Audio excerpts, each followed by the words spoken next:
Hello everybody. कल मैंने आपको एक स्टोरी सुनाई थी ना, एक माँ की स्टोरी और उसके दो बच्चों की स्टोरी। चलो अब उस स्टोरी को आगे बढ़ाते हैं। हाँ, तो क्या होता है, उस माँ ने उस बेटी को बहुत ज़्यादा सिर पर चढ़ा लिया था, इतना ज़्यादा कि वो बड़ों से बात करने की तमीज़ ही भूल गई थी, एकदम बदतमीज हो गई थी।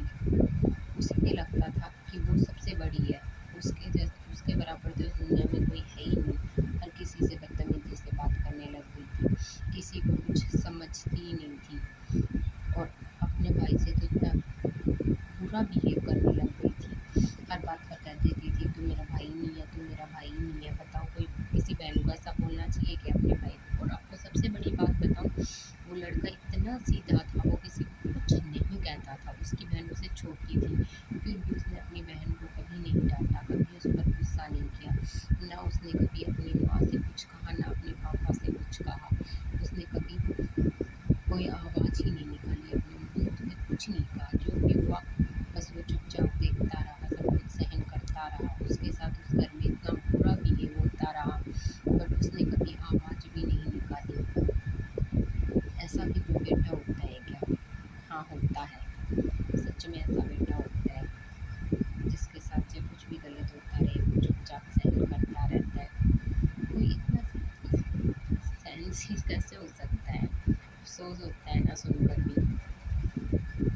बहुत ज़्यादा सहनशील था वो, और शायद उसमें सबसे बड़ी कमी यही थी, इसीलिए उसके साथ बुरा बिहेव हो रहा था। अगर उसने आवाज़ उठाई होती, उसने भी बोलकर कहा होता, उसने भी पूछा होता कि मेरे साथ गलत क्यों हो रहा है, तो शायद उसके साथ इतना गलत कभी नहीं होता।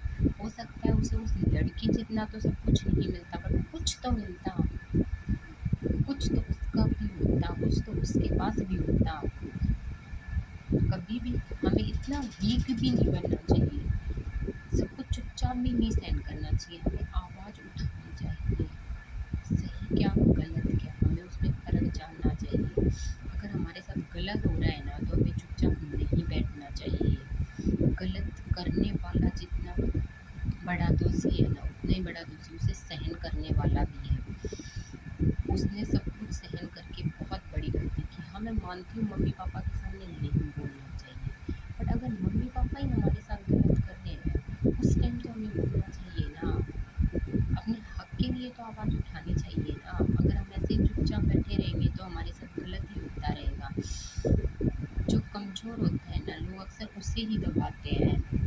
जिसमें कुछ करने की कैपेसिटी नहीं होती ना, उसे लोग कुछ नहीं समझते। इसलिए मैं तो आपसे यही कहूँगी कि कभी भी इतना वीक मत हो कि लोग आपका फ़ायदा उठाने लग जाएँ, लोग आपको कुछ समझे ही ना। अच्छी बात है मम्मी पापा के सामने नहीं बोलना, अच्छी बात है।